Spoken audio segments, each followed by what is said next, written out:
The Iron Nebula cut through the darkness of space like a blade, its titanium alloy hull gleaming under the light of distant stars.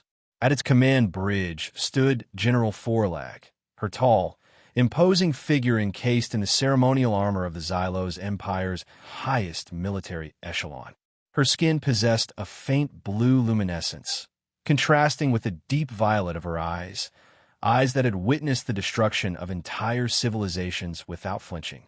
"Status report," she commanded, her voice carrying the distinct metallic resonance characteristic of her species.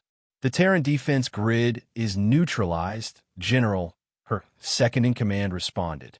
"Their remaining vessels are in retreat. Estimated casualties, 87%. Forlag nodded impassively. "Acceptable. Dispatch recovery units to salvage any viable technology. Particular attention to their communication arrays." She moved to the observation deck, watching as the remnants of the Terran fleet scattered like cosmic dust. The Xylos Empire had been at war with the Terran Alliance for 3 standard cycles now. What the humans lacked in technological advancement, they made up for with unpredictable tactics and stubborn resilience. It was irritating. Forlag accessed the battle analytics on her neural interface, registering each tactical decision she'd made during the engagement, cataloging what worked and what could be improved. Efficiency was paramount. Emotion was irrelevant. The Empire demanded nothing less than perfection. "General," her communications officer interrupted, "we're detecting anomalous energy signatures from a moon's surface. Cygnus X4, possibly Terran in origin, but the pattern is unusual." Forlag's eyes narrowed. "Deploy a reconnaissance unit. I want that source identified." While strategic matters occupied General Forlag's attention aboard the Iron Nebula, Sergeant Kai Renner was having a considerably worse day on the moon's surface below. "Come on, you stubborn piece of—" Kai muttered, tightening a makeshift coupling on the damaged relay.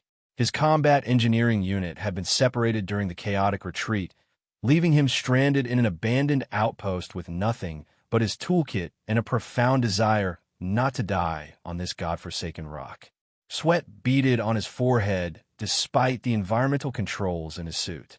The relay was Xylos technology, captured during a previous skirmish, and Terran Command had been eager to reverse engineer it. Now, it represented his only hope of signaling for extraction. Kai was no slouch when it came to adaptive engineering. 6 years in the Terran Engineering Corps had taught him that any technology, regardless of origin, ultimately followed universal principles. The problem was that Xylos tech seemed to have been designed specifically to defy those principles at every turn. He adjusted the power flow, bypassing a damaged circuit and replacing it with a component from his own comms unit. A small spark, then a faint hum as the relay sputtered to life. "There we go," he whispered, allowing himself a brief smile. "Just hold together long enough for—" The ground trembled. Kai froze, listening to the unmistakable sound of Xylos hover transports approaching the outpost. Damn it! He quickly gathered his essential tools, preparing to retreat deeper into the facility. But before he could move, the outer doors exploded inward in a shower of metal and dust. Kai ducked behind a console as Xylos soldiers poured in, their armor more streamlined and organic-looking than the bulky Terran equivalents. They moved with precision, securing the area with practiced efficiency. Scans indicate 1 Terran life form. A soldier reported in thickly accented standard. Locating. Kai weighed his options. His sidearm against a full Xylos squad? Suicide. Hiding? Temporary at best. Surrender? Likely just a slower death. He was still deliberating when the choice was made for him. "Do not attempt resistance, Terran." The cold barrel of a Xylos pulse rifle pressed against the back of his neck. Stunt. Kai slowly raised his hands and stood. The soldier marched him into the center of the room, where the squad leader examined him with clinical detachment. "Interesting," the leader said, gesturing toward the partially repaired relay. "You were attempting to modify our technology." Before Kai could respond, a new voice cut through the room, imperious and commanding. "Bring the Terran to me," General Forlag ordered, stepping into the outpost. Her violet eyes fixed on Kai with analytical intensity. And the device. The journey to the Iron Nebula was mercifully brief, though Kai's thoughts were anything but calm.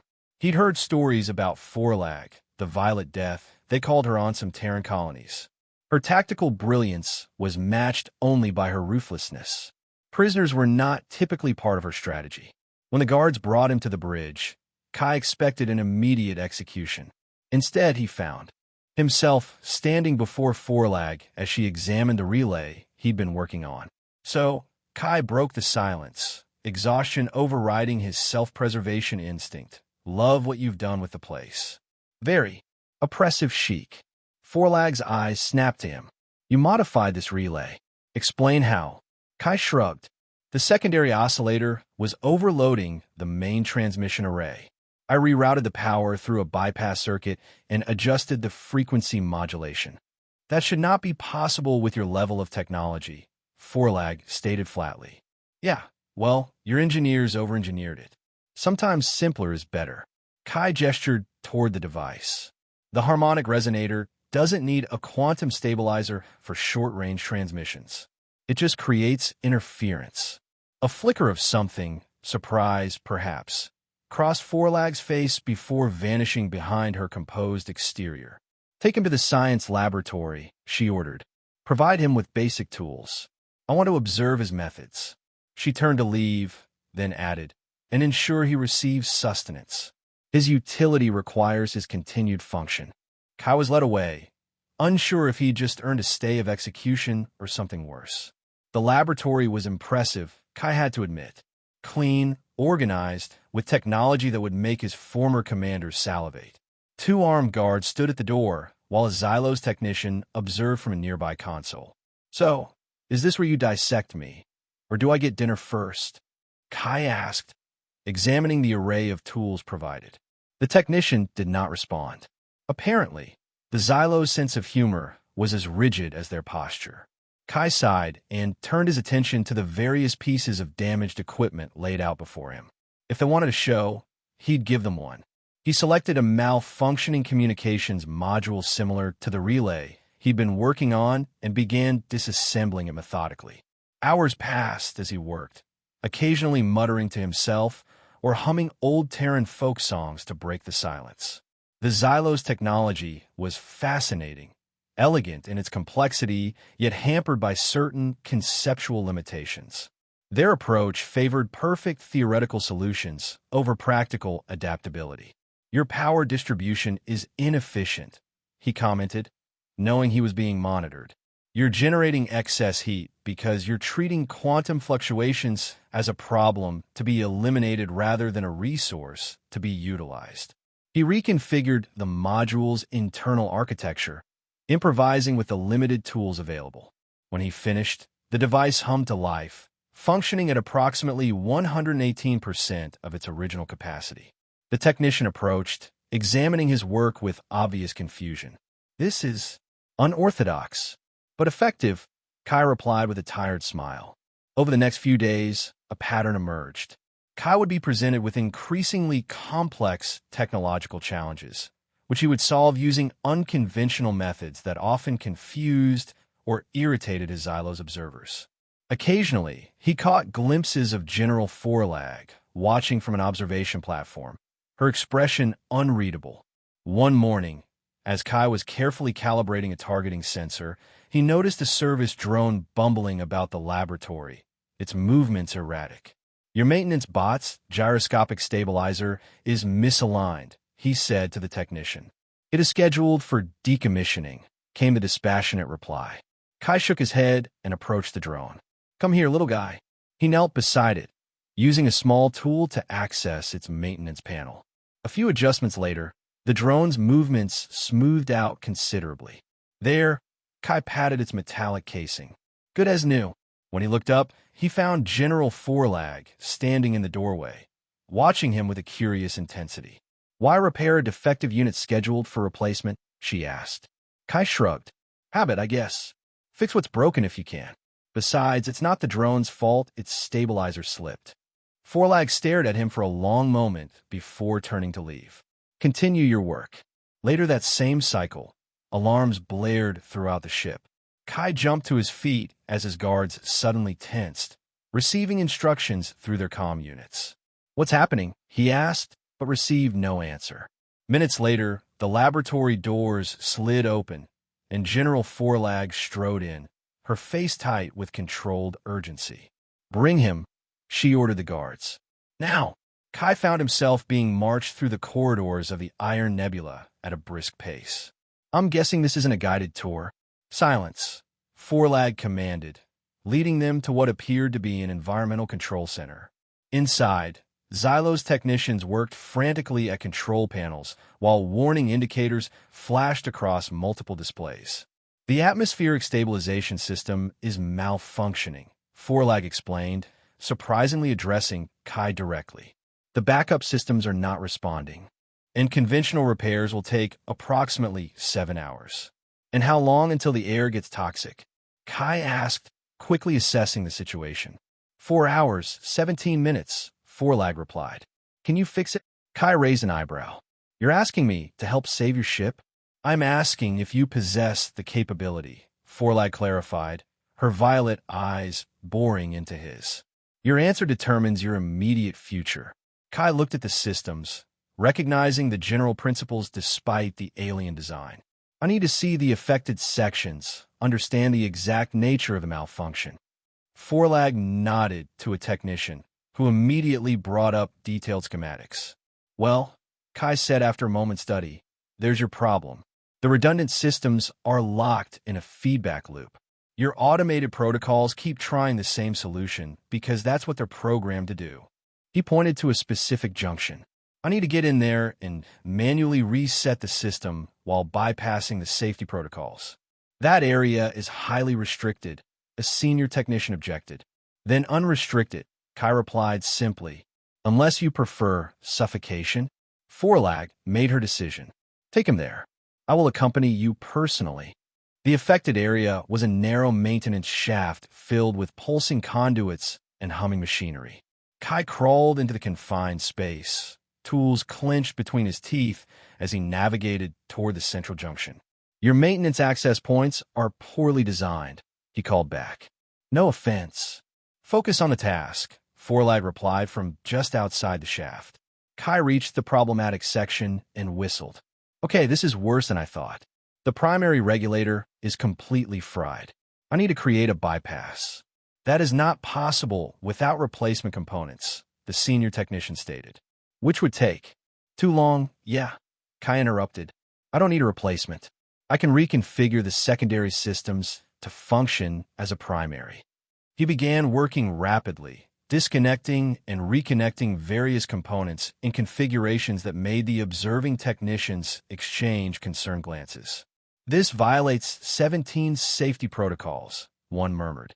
"Safety protocols won't matter if everybody's dead," Kai replied, grunting as he forced two incompatible components to work together with a makeshift adapter. "General, I need someone to manually override the command console while I complete this connection." Without hesitation, Forlag moved to the console. "Instruct me. When I give the signal, enter the following sequence." 30 minutes of intense work later, the warning lights stopped flashing, and the environmental systems hummed back to life with a sound that, to Kai's ears, resembled a relieved sigh. He emerged from the shaft, covered in sweat and technical fluids. "That should hold until your people can implement a proper repair. Though I'd recommend reconsidering your redundancy architecture. Multiple identical systems will all fail the same way when faced with an unexpected problem." Forlag studied him with an unreadable expression. "Your solution was unconventional but effective." She turned to her staff. "Implement a permanent repair based on the Terran's modifications." And, she added, glancing at Kai, "assign him to more suitable quarters. Provide adequate nutrition and rest facilities." As Kai was led away, he could have sworn he saw something like respect in those violet eyes. His new quarters, while still clearly a prison, were a significant upgrade from the laboratory corner he'd been occupying.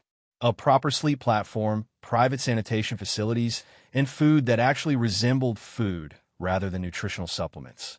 More significantly, Kai began receiving regular visits from Forlag herself, who would question him about various technological concepts or observe as he worked on increasingly sophisticated projects. Their interactions remained formal, but a pattern of mutual intellectual respect was developing. "Your species relies too heavily on theoretical perfection," Kai remarked one day as he demonstrated an alternative approach to quantum encryption. "Sometimes you need to get your hands dirty and accept that messy solutions can be the most elegant." "Your species embraces chaos to a fault," Forlag countered. "Your adaptability is noteworthy but lacks disciplined forethought," says the woman whose atmospheric system nearly killed everyone because it couldn't deviate from protocol. Kai replied with a half-smile. Forlag didn't smile. Kai wasn't sure her facial structure even allowed for it, but her posture relaxed slightly. Perhaps there is value in examining alternative approaches. Their uneasy collaboration was interrupted when the Iron Nebula faced its most significant challenge yet. The massive warship had been tasked with navigating a treacherous asteroid field seeded with Terran proximity mines while maintaining stealth operations to avoid detection by a nearby Terran listening post. Forlag summoned Kai to the Strategic Command Center, an unprecedented move that sparked visible disapproval among her senior officers. "General, with respect," Commander Krell objected, his tall frame rigid with indignation. "Bringing an enemy combatant into strategic command violates security protocols and represents a significant risk." "Your objection is noted, Commander," Forlag replied coolly. "The risk has been calculated against potential benefits." She turned to Kai, who was taking in the impressive command center with undisguised interest. "Sergeant Renner, you have knowledge of Terran mine deployment patterns and detection technologies. I require your assessment." Kai examined the tactical display showing the asteroid field and the invisible net of mines scattered throughout. "You're in a tight spot, General. Standard Xylo's approach would be to use energy pulses to detonate the mines from a safe distance, but that would alert the listening post." "Precisely," Forlag confirmed. "Alternative solutions?" Kai studied the display more carefully. "These are M47 proximity mines. They have a design flaw. Their detection range oscillates in a predictable pattern every 23.7 seconds. With precise timing and the right navigational algorithm, you could potentially thread the needle between detection zones." "Impossible," Krell interjected. "No navigation system could plot a course that precise through such a dense field." "Not an automated one, no," Kai agreed. "It would need to be manually controlled, with real-time adjustments based on the oscillation patterns." Forlag's eyes narrowed thoughtfully. "You could navigate such a course?" "I could," Kai nodded, then added, "but I want something in return." The command center fell silent. Krell's hand moved subtly toward his sidearm. "State your terms," Forlag said evenly. "Information about Terran prisoners captured during the Cygnus engagement. And better rations. Your food still tastes like processed metal." A tense moment passed before Forlag nodded. "Acceptable terms, provided your navigation succeeds." "General," Krell protested, "this is highly irregular. The Terran could deliberately lead us into the mines and sacrifice himself in the process." Forlag countered. "An unlikely strategy." She turned back to Kai. "You will have limited control, supervised by our navigation officer. Any deviation from the agreed course will result in immediate termination." "Understood," Kai replied. "I'll need real-time data on the mine oscillation patterns and direct control of the maneuvering thrusters." The next several hours were among the most tense in the Iron Nebula's operational history. Kai worked at the navigation console, making constant minor adjustments as the massive warship glided through the asteroid field with delicate precision. Forlag stood directly behind him, monitoring every movement while maintaining verbal contact with various stations throughout the ship. "Approaching high-density section," Kai announced, his forehead beaded with sweat despite the cool temperature. "The oscillation patterns are shifting. There's a resonance effect from the asteroid's mineral composition." "Can you compensate?" Forlag asked, her voice calm but urgent. "Yes, but I need more power to the lateral thrusters. We need to increase our roll rate, by approximately 7.3 degrees per second. "Do it," Forlag ordered the engineering station. Commander Krell stepped forward. "General, the hull stress will exceed safety parameters." "Your concern is noted," Forlag replied without taking her eyes off the navigation display. "Proceed, Sergeant." With the increased thruster power, Kai guided the Iron Nebula through a complex series of maneuvers that had the massive warship practically dancing between the invisible detection spheres of the mines. Several times, they came within meters of detonation, but Kai's understanding of the mine mechanics proved accurate. After nearly 3 hours of intense concentration, the ship emerged from the asteroid field, still undetected by the Terran listening post. A collective exhale seemed to pass through the command center. Kai leaned back in his chair, physically exhausted, but unable to suppress a satisfied smile. "Well, that was fun," he said, looking up at Forlag. "Do I get a medal?" "You get to live," she replied, but without the coldness that would have accompanied such a statement days earlier. She turned to her crew. "Maintain stealth protocols. Commander Krell, compile a report on the navigation technique for future reference." To Kai, she added, "The information you requested will be delivered to your quarters, and I will speak to the galley about your nutritional concerns." Later, alone in her private chamber, Forlag reviewed the day's events with uncharacteristic introspection. The Terran engineer had proven himself valuable beyond initial assessment.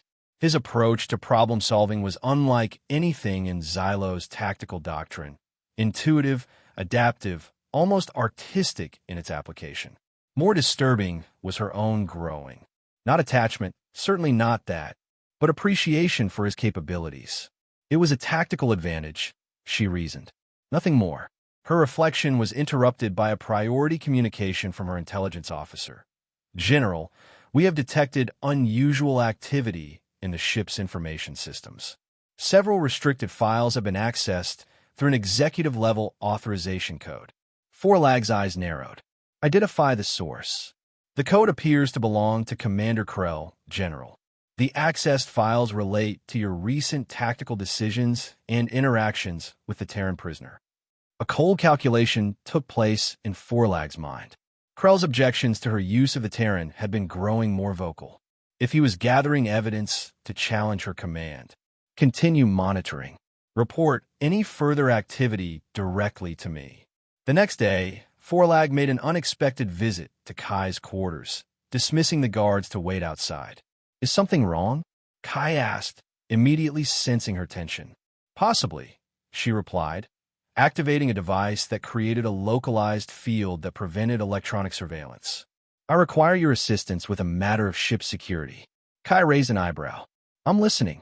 "You have demonstrated considerable skill with our systems. Could you detect unauthorized access to restricted data archives?" "Ah," Kai nodded slowly. "Internal politics getting messy?" Forlag's expression remained impassive. "Will you assist?" "Why me? Surely you have security specialists."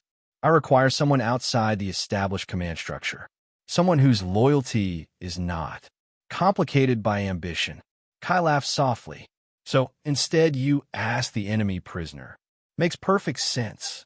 Your survival is directly linked to my continued command," Forlag stated flatly. "This creates a practical alignment of interests." "Fair point," Kai conceded. "I'll need access to the main system terminals, preferably during lower activity periods. Arrangements will be made." This conversation never occurred. Over the next few days, Kai used his authorized system access for his technical projects to quietly investigate the suspicious activities. What he discovered was a carefully orchestrated campaign by Commander Krell to undermine Forlag's authority. The commander had been documenting every interaction between Forlag and Kai, exaggerating their significance, and preparing a formal challenge to her command based on compromised judgment and potential sympathies with the enemy. More alarmingly, Kai uncovered evidence that Krell was planning to sabotage an upcoming mission, a supposedly routine survey of an uninhabited planet, to demonstrate Forlag's incompetence. The sabotage would involve tampering with the landing craft's environmental systems, creating a catastrophic failure that would be blamed on Kai's previous modifications. Armed with this information, Kai sent an encrypted message to Forlag using a communications method they had developed during their technical discussions, a method unknown to the rest of the crew. The confrontation took place in Forlag's private command chamber. Krell had been summoned along with two of his most loyal officers. They entered with the confident air of those who believed they had the upper hand. Commander Krell, Forlag began without preamble. You have accessed restricted files without authorization, compiled misleading reports on command decisions, and planned sabotage, resulting in potential casualties. These actions constitute treason against the Empire. Krell's confidence faltered only slightly. These are serious accusations, General. Perhaps your judgment has been affected by your unusual relationship with the Terran prisoner. He produced a data crystal. I have documented numerous instances of protocol violations and security compromises.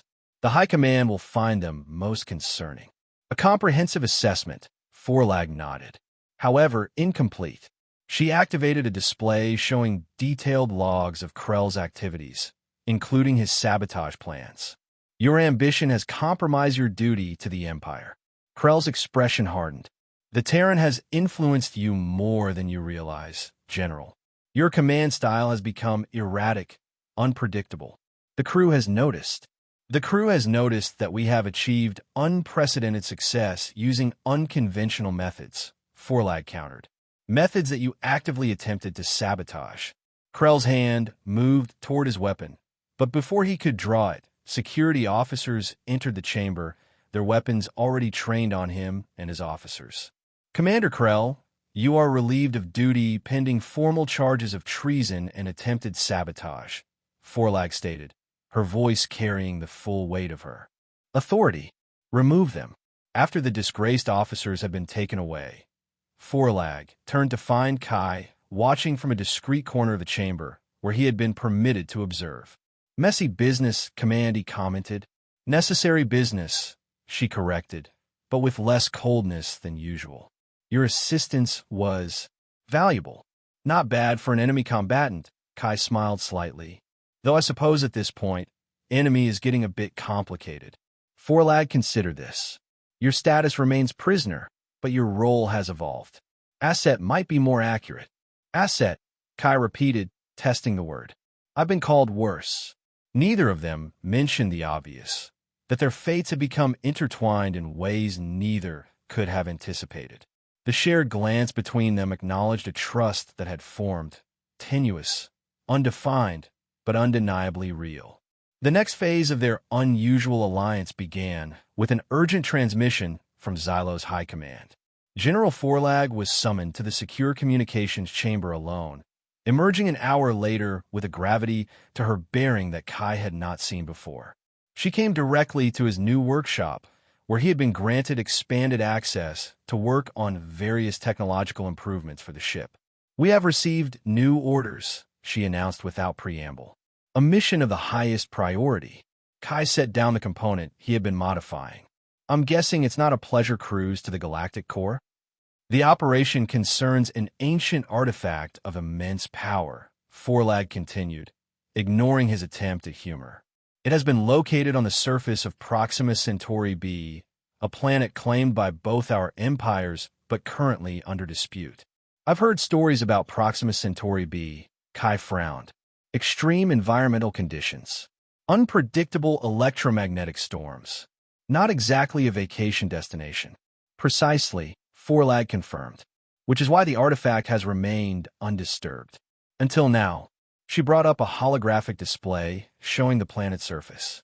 Our intelligence indicates that a Terran expedition is also en route to secure the artifact. We must reach it first. And what exactly is this artifact? A relic from the precursor civilization. Its exact function is unknown, but preliminary scans suggest it contains energy signatures unlike anything in our current understanding of physics. Kai whistled, and naturally, both sides want to weaponize it. It is a strategic asset, Forlag stated firmly. Right, Kai nodded, unconvinced. And where do I fit into this treasure hunt? The artifact is protected by energy fields and mechanisms of precursor design. Your Unconventional problem-solving abilities may prove crucial to accessing it before the Terran expedition. Kai studied her for a moment. You're officially including me in a high-priority mission? Won't your superiors have something to say about that? I have been granted significant operational discretion, Forlag replied. The mission parameters have been adjusted to include you as essential personnel. Essential personnel? Kai repeated slowly. That's a promotion from asset, I suppose. 3 days later, the Iron Nebula entered orbit around Proxima Centauri b. The planet below was a study in extremes. Violent storms swirled across much of the surface, while other regions baked under the intense radiation of the nearby star. The landing party consisted of General Forlag, Kai, and an elite team of Xylo soldiers specially equipped for the harsh conditions. As they boarded the landing craft, Kai noticed the barely concealed shock on the faces of some crew members when he was issued a modified environmental suit and equipment rather than restraints. Your soldiers seem confused by my status, he remarked to Forlag as they prepared for descent. They will adapt, she replied simply. Focus on the mission parameters. The descent to the planet's surface was turbulent, the craft buffeted by electromagnetic storms that interfered with navigation systems. Kai assisted the pilot in making manual adjustments, his experience with emergency landings proving unexpectedly valuable. They touched down approximately 3 kilometers from the artifact's coordinates, the closest safe landing zone available.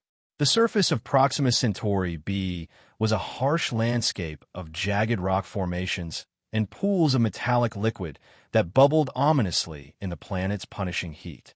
Charming place, Kai commented, checking the integrity of his environmental suit. Just like the brochures. Move out, Forlag ordered, ignoring his remarks. Maintain alert status. The Terran expedition could arrive at any moment. The journey to the artifact site was arduous. The team had to navigate treacherous terrain while contending with periodic electromagnetic surges that temporarily disabled their equipment. Twice they encountered indigenous life forms, crystalline structures that responded aggressively to their presence. After nearly 2 hours of difficult progress, they crested a ridge and beheld their objective, a massive structure of unknown material, partly embedded in the planet's surface. It pulsed with an internal light that shifted through colors beyond standard visual spectrum. The precursor artifact, Forlag confirmed, consulting her scanner. Energy readings are consistent with intelligence reports. And we're not alone, Kai added grimly, pointing to the far side of the structure where figures in Terran expedition suits could be seen moving purposefully around a makeshift base camp. Looks like they beat us here. Forlag assessed the situation rapidly. They have established a perimeter, but appear to have made minimal progress accessing the artifact itself. We still have an opportunity.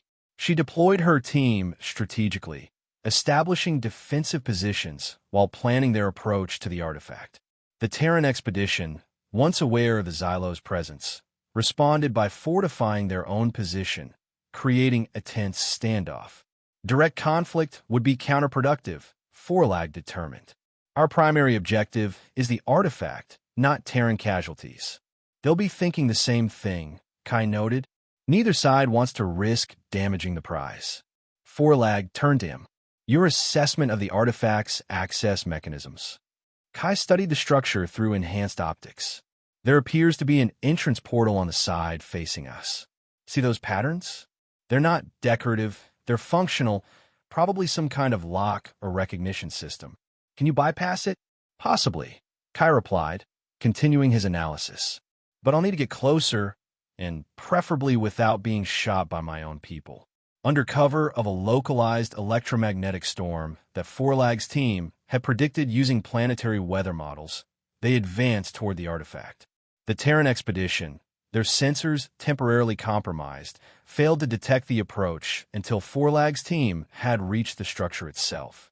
What followed was a tense exchange of suppressive fire. Not aimed to kill, but to contain, both sides more concerned with accessing the artifact than eliminating the opposition. This created the opportunity Kai needed to examine the entrance portal up close. It's definitely a recognition system, he confirmed, studying the intricate patterns. But not biometric. It's responding to specific energy frequencies. He adjusted his scanner. There, it's cycling through a sequence of quantum states. It's looking for a key. Can you replicate the key? Forlag asked, maintaining cover fire as the Terran forces attempted to flank their position. Not exactly, Kai replied, his mind racing through possibilities. But I might be able to trick it into recognizing an alternative pattern. I need to access the primary control node, but it's exposed to Terran fire. Forlag made a quick tactical decision. Cover team, intensify suppression fire on the eastern approach. Security detail, form a defensive perimeter around the Terran. I will personally ensure his access to the control node. Under intensified cover fire, Forlag and Kai moved to the exposed section of the artifact where the primary control node pulsed with arcane energy. Terran energy weapons impacted nearby, causing dangerous energy fluctuations in the artifact itself. The artifact's energy is becoming unstable, Kai warned, working frantically at the control interface. The weapon's fire is agitating it somehow. How much time do you need? Forlag demanded, returning fire while shielding Kai's position. 2 minutes, maybe 3. I need to stabilize this interface and then input the modified recognition sequence. A sudden explosion rocked their position as a Terran explosive charge detonated nearby. The artifact's energy patterns shifted dramatically, and the control node began pulsing erratically. Something's wrong, Kai shouted over the cacophony of battle. The artifact is initiating some kind of emergency protocol. These readings are off the charts. The control panel beneath his hands surged with energy, knocking him backward. As he struggled to regain his footing, a violent energy discharge erupted from the artifact, sweeping across the battlefield and temporarily disabling all weapon systems. In the sudden, eerie silence, Kai returned to the control node, now flickering between stable and unstable states. I can still do this, he insisted, fingers moving rapidly across the alien interface. But I need the stabilization rod from my kit, and someone needs to hold this connection point steady while I reroute the energy flow. Kai was fully absorbed in his work, the complex calculations and adjustments requiring his complete concentration. He didn't immediately notice the shift in the battle dynamics, as both Terran and Xylos forces held their fire, transfixed by the artifact's increasingly dramatic energy. Fluctuations. The rod, he repeated urgently, reaching blindly behind him. I need it now. When no response came, he glanced back and froze at the sight before him. General Forlag, Supreme Commander of the Xylos fleet, conqueror of 12-star systems, had removed her command gauntlets and knelt beside him.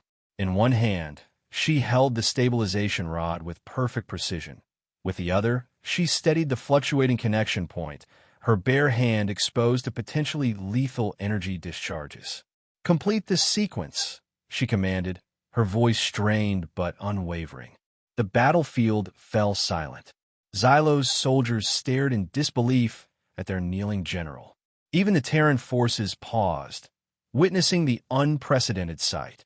Kai worked with renewed focus, the stabilization rod allowing him to finally align the recognition sequence.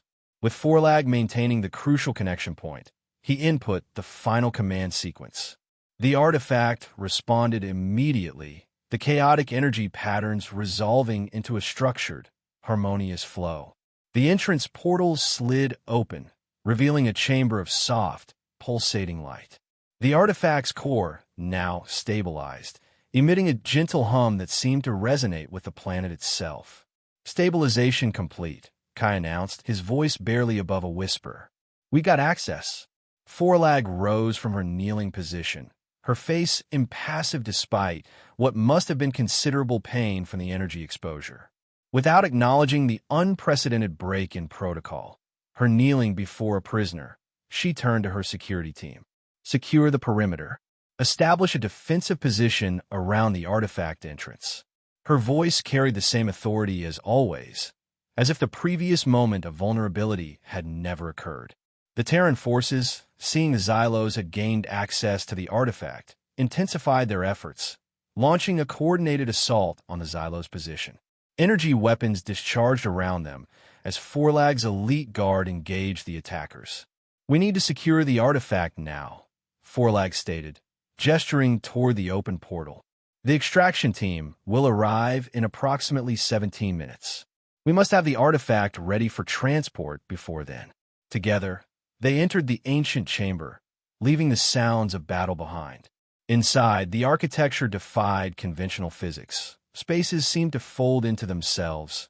Light behaved as both particle and wave simultaneously, and gravity fluctuated in patterns that made movement challenging. "Fascinating," Kai murmured, studying the central platform where a crystalline structure pulsed with energy. "This isn't just a weapon.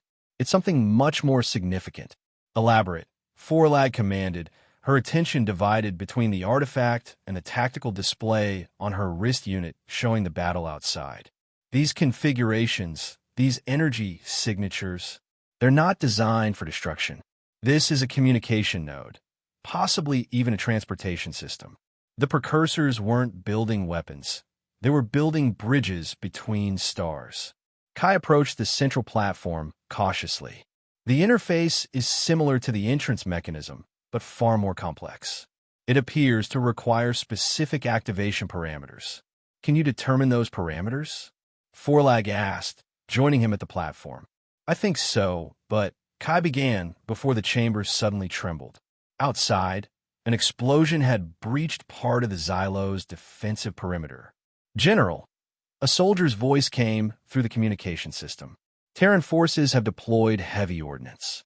Our position is compromised.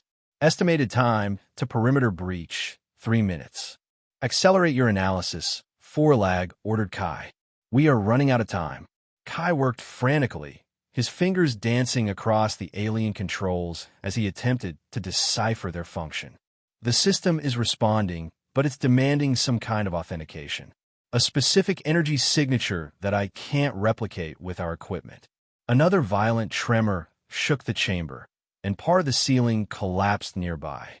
A support beam came crashing down, striking Forlag's shoulder and sending her staggering sideways. Kai abandoned the controls to help her regain balance. "You're injured." "Irrelevant," Forlag replied, straightening despite the obvious damage to her armor. "Continue the extraction process." "It's not that simple," Kai explained, returning to the controls. "This artifact isn't designed to be removed. It's integrated with the planet itself. Attempting to extract it could trigger a catastrophic reaction." Forlag's violet eyes narrowed. "Unacceptable. The mission parameters require—" "Physics doesn't care about your mission parameters," Kai interrupted. "But I might be able to do something else." His fingers moved rapidly across the interface. "If I can access its database, download the precursor technology specifications instead of taking the physical artifact." "That was not the objective," Forlag stated, but without her usual conviction. "The objective was to secure the strategic advantage of the artifact," Kai countered. "The knowledge is the advantage, not the hardware." Another explosion rocked the chamber, closer this time. Dust and debris rained down on them. "General," the communication system crackled. "Perimeter breached. Terran forces have penetrated our defensive line. We cannot hold them back much longer." Forlag made her decision. "Proceed with the data extraction. How long will it require?" 2 minutes to establish the connection, another minute to complete the download," Kai replied, already implementing his plan. "But I'll need something to store the data. My equipment isn't compatible with this energy format." Without hesitation, Forlag removed a device from her armor, a sophisticated quantum storage unit that served as her personal tactical computer. "Will this suffice?" Kai examined it quickly. "Yes, perfect. The crystalline substrate should be able to handle the data density." As he connected Forlag's device to the precursor interface, the sounds of battle grew closer. Xylo's energy weapons discharged just outside the entrance, and Terran return fire illuminated the chamber entrance with flashes of blue light. "Connection established," Kai announced. "Beginning data transfer." The crystalline artifact pulsed rhythmically, transferring its ancient knowledge into Forlag's device. A progress indicator materialized in the air above the platform, slowly filling with light. 63% complete, Kai reported. We're almost. His words were cut short by a massive explosion that breached the chamber entrance. 3 Xylos guards were thrown backward by the blast, and Terran soldiers began pouring through the opening. Protect the artifact, Forlag commanded, drawing her weapon and taking position between the advancing Terrans and the platform where Kai worked. What followed was a desperate last stand. Forlag and her remaining guards formed a tight defensive perimeter around Kai and the artifact as he frantically worked to complete the download. One by one, Forlag's elite soldiers fell to Terran weapons fire, until only the general herself stood between the enemy forces and their objective. 89%, Kai called out, unable to tear his eyes from the progress indicator. Just a few more seconds. Forlag engaged multiple Terran soldiers simultaneously, her combat prowess evident in every precise movement. But even her exceptional skills had limits. A Terran energy blast caught her in the side, burning through her armor and causing her to stagger. Despite her injury, she maintained her position, returning fire with deadly accuracy. Status? She demanded through gritted teeth. 97%. 98. 99. A second blast struck Forlag directly in the chest, dropping her to one knee. Still, she kept firing, creating the precious seconds Kai needed. Download complete, Kai announced triumphantly, removing the storage device from the interface. He turned to see Forlag struggling to maintain her defensive position, blood seeping through her damaged armor. In a split-second decision, Kai activated a final sequence on the precursor control panel. The artifact began to pulse with increasing intensity, emitting a high-pitched whine that caused the Terran soldiers to hesitate. "What have you done?" Forlag demanded, her voice strained with pain. "Created a diversion," Kai replied, rushing to her side. "I've initiated a controlled energy surge. Non-destructive, but it'll disable all energy weapons within a 100-meter radius for approximately 5 minutes. It's our way out." As predicted, all weapons, both Terran and Xylos, suddenly powered down as the artifact released its electromagnetic pulse. In the ensuing confusion, Kai helped Forlag to her feet and guided her toward a secondary exit he had identified in the chamber's architectural data. "The extraction team will not be able to locate us if we deviate from the plan," Forlag objected weakly, her injury clearly taking its toll. "They'll have to adapt," Kai replied, supporting her weight as they navigated the narrow passage. "Just like you taught me." They emerged on the far side of the artifact structure, away from the main battle. Kai activated Forlag's emergency beacon, modifying its signal to cut through the electromagnetic interference still affecting the area. Within minutes, a Xylos extraction craft appeared overhead, descending rapidly to their position. Medics rushed to attend to Forlag while security personnel secured Kai, uncertain of his status given the chaotic circumstances. "The prisoner is to be treated as essential personnel," Forlag commanded, her voice weak but authoritative as she was placed on a medical transport. "He possesses critical mission data." During the return journey to the Iron Nebula, Kai remained by Forlag's side in the medical bay, under guard but no longer treated as a conventional prisoner. The data device remained securely in his possession, as Forlag had instructed. "You compromised the mission parameters," Forlag stated when they were briefly alone, her injuries stabilized but still serious. "I completed the mission objective," Kai corrected. "The strategic advantage has been secured. The hardware was just a means to an end." Forlag was silent for a moment, then said, "You also saved my life." "Let's call it tactical resource management," Kai replied with a small smile. "You're more valuable functioning than not." Another silence, longer this time. Finally, Forlag spoke again, her voice softer than Kai had ever heard it. "What you witnessed on the planet. My actions at the control node. You did what was necessary for the mission," Kai said simply. "As did I." Their eyes met, a complex understanding passing between them. Whatever boundaries had existed between captor and prisoner, general and asset, had been irrevocably altered by the events on Proxima Centauri B. What would take their place remained undefined, but undeniably significant.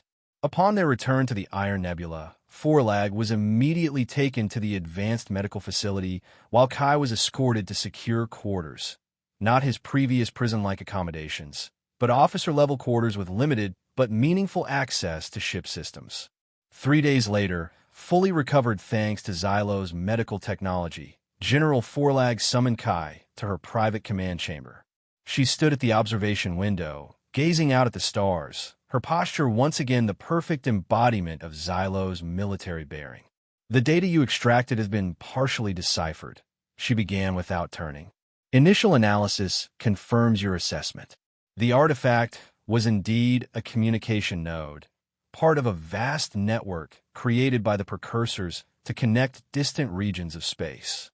Technology that advanced could change everything," Kai noted, joining her at the window, but maintaining a respectful distance. "For both our civilizations." "Indeed," Forlag agreed, "which presents a complex strategic situation." She turned to face him directly. "The High Command has reviewed my mission report, including your role in securing the precursor data. They have authorized me to offer you a proposition." Kai raised an eyebrow. "I'm listening." "Your status as a prisoner of war would be officially terminated. Instead, you would be classified as a technical consultant to the Xylos Empire, with corresponding privileges and protections. In exchange, you would continue to assist our scientists in deciphering and implementing the precursor technology. And if I refuse, then you remain a prisoner, albeit one with certain accommodations in recognition of your service." Kai considered this carefully. "What about the war? I won't help develop weapons against my own people." "The precursor technology suggests possibilities beyond warfare," Forlag replied. "Communication, transportation, energy generation, applications that could potentially benefit both civilizations." "Are you suggesting peace negotiations?" Kai asked incredulously.